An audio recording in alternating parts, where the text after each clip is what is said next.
Let me talk to you for a second. And I mean really talk to you. Not creator to creator fluff, not guru nonsense, not just post better content advice, but a real in depth conversation. If you've been uploading videos and you're staring at the views thinking, what am I doing wrong? I see you. Trust me, I've been there. That feeling where you hit publish, you feel proud for about 12 minutes, and then nothing happens. No push, no spike, no comments, just silence. And after a while, that silence starts to feel personal. And especially when you know that you have just provided a whole lot of value in your video. It can get discouraging, I know. Well, here's what nobody tells small creators though. Most YouTube videos don't fail because content is bad. They fail because they were abandoned too early. YouTube doesn't decide the fate of your video in the first hour, or the first day, or even the first 2 days. The algorithm doesn't work like a judge handing down a sentence. It works more like a tester. It shows your video to a small group of people, watches how people react to the video, and then decides whether it's worth trying again. And here's the part that changes everything. You can give YouTube a reason to try again.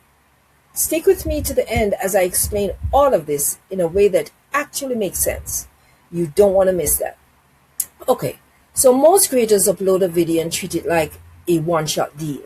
If it doesn't pop in the first 48 hours, they mentally file it under dead content and move on to the next video. That's not how YouTube works anymore. In fact, sometimes that's exactly when a video is ready for a second life. This is where strategy beats stress, frustration, and disappointment.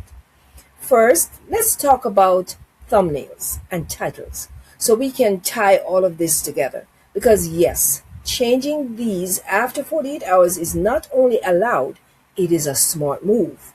YouTube doesn't punish optimization, it rewards clarity. So if your video got impressions but not clicks, that's YouTube saying people saw it. They just didn't care enough to click on it. That's not an insult to you. That's information for you so that you can make changes to that video. When you change a thumbnail or title, you're not resetting the video. You are reframing it. You're giving YouTube a new package to test with a different group of viewers. Same content, but new conversation and a new audience. And sometimes that's all it takes for your video to go viral or to get a lot more views. And here's where most people mess it up. They change everything at once and then panic. You don't need to overhaul the whole video. Sometimes all you need is a better emotional hook. Less explaining, more curiosity. Less what this video is about and more why this video matters right now. And while we're here, let me tell you something even more powerful. Something almost no one talks about. Your pinned comment can make or break your video. I bet you probably didn't know that. Most creators pin summaries. That's a waste of time. People don't need summaries. They need reasons to stay on your channel. A pinned comment that creates curiosity keeps people scrolling, scrubbing, and rewatching. It nudges them back into the video instead of out of the video. That alone increases session time, and the session time is one of YouTube's favorite signals that your video is worth showing to more people. You're not tricking anyone. Neither are you tricking the algorithm. You're just guiding attention. Now, let's talk about descriptions, but not the whole description, just the first 2 lines. Those first 2 lines in your video description are prime real estate. They show up in search previews, suggested feeds, and sometimes even on Google. Updating just those 2 lines, not rewriting the entire description, can quietly signal relevance again, that your video is relevant. Think of it like knocking on YouTube's door and saying, hey, this video actually fits here too. And sometimes YouTube listens. And here's another move that feels almost unfair once you realize how well it works. And that's updating end screens weeks after the video went live. Most creators set end screens once and forget about them. But when you upload a new related video and go back to an older one to point traffic forward, you create a loop. Old video feeds new video because they are related. New video feeds watch time. Watch time feeds impression. That's not luck. That's ecosystem thinking.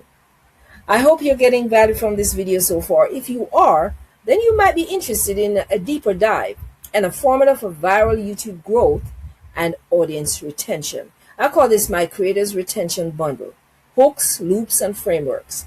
If your viewers are clicking away in the first 30 seconds, you're not alone. Most small creators lose their audience before the good stuff even starts in the video. And the truth is, without retention, your channel will always struggle to grow. But what if you had proven scripts and frameworks that grab attention, hold that attention, and deliver it all the way to the end of the video? That's exactly what the retention bundle will give you and will do for you. You get 540 ready-to-use hooks and loops, retention loops, thumbnail prompts, a quick video guide showing exactly how to use them, and a checklist of 5 killer hook styles every creator must use in their videos. Grab this powerhouse resource from the link in the description below. You'll be glad that you did. Now let's get back to the video. If you're wondering, but what if my subscribers aren't watching? That's where community posts come in. Not the boring new video upload post. I'm talking about posts that challenge people. Say something slightly uncomfortable, slightly controversial, something that makes people stop scrolling and think, wait a minute, do I agree with that? Then let the video answer the question of that controversy. Community clicks from subscribers are strong signals. They tell YouTube this creator's audience is still paying attention. Now, let me say this gently because it matters. You don't need to create more content to get more views. You need to activate or repurpose the content you already have, you already made, and you already uploaded. That includes chapters or timestamps. Adding chapters or timestamps later, not when you are uploading, can refresh how the video appears in search and how people navigate it. It also increases retention because people feel like they're in control of watching the video, not trapped. So retention isn't about forcing people to watch. It's about making it easier for them to stay on the video. And let's talk about YouTube Shorts, because this is where a lot of creators get discouraged. Clipping random moments from a long-form video isn't enough anymore. The shorts that actually drive traffic are intentional. One idea, one sentence, one strong thought that makes someone want the full context or the full video. You're not trying to summarize the video. You're teasing the value that is in the video. Let me explain. When someone watches your shorts and then clicks into the long form video, YouTube pays attention. That's cross-format behavior, and that's gold. Now, here's an advanced move that might feel uncomfortable at first, and that is changing the title to match a different search intent. Your video might not be wrong. It might just be aimed at the wrong mindset. A creator who's stuck doesn't search the same way as a creator who's curious. A frustrated creator doesn't click the same titles as a motivated creator does. Sometimes all you're doing is shifting the emotional doorway. Same room, but different entrance. That's how I would describe it.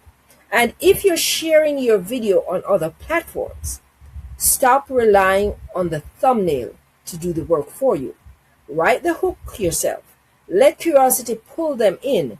External clicks with watch time are powerful, but only if people actually watch the entire video.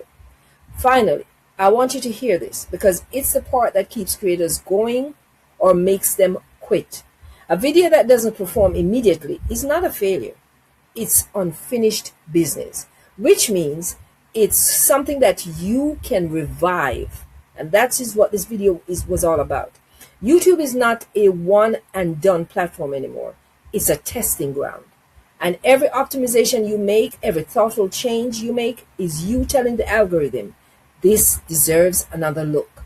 And if you do it right, sometimes your videos will get another chance. If you're struggling right now, it doesn't mean you're bad at this. It means you haven't been shown how the system actually works, which is what I explain in my bundle. You're not behind, you're not invisible, and your content isn't dead. So don't give up on it. It's just waiting for the right moment to be seen. And if you're still watching, you now know how to help that moment happen in real time. Don't forget to pick up the Creators Retention Bundle, hooks, loops, and frameworks, so you have a good head start into reviving your videos for more audience retention. You will thank me later for it, trust me. Hit that notification bell so that you don't miss the next video coming up, where I'm going to share how to land huge brand deals faster with creator marketplaces, even as a small creator. You don't want to miss that video. And please subscribe to the channel. I would really appreciate that, so that we can keep fixing all of this together. And I promise you, this gets easier once you stop blaming yourself and start working with the platform instead of against it. Thank you so much for watching, and I will see you in the next video.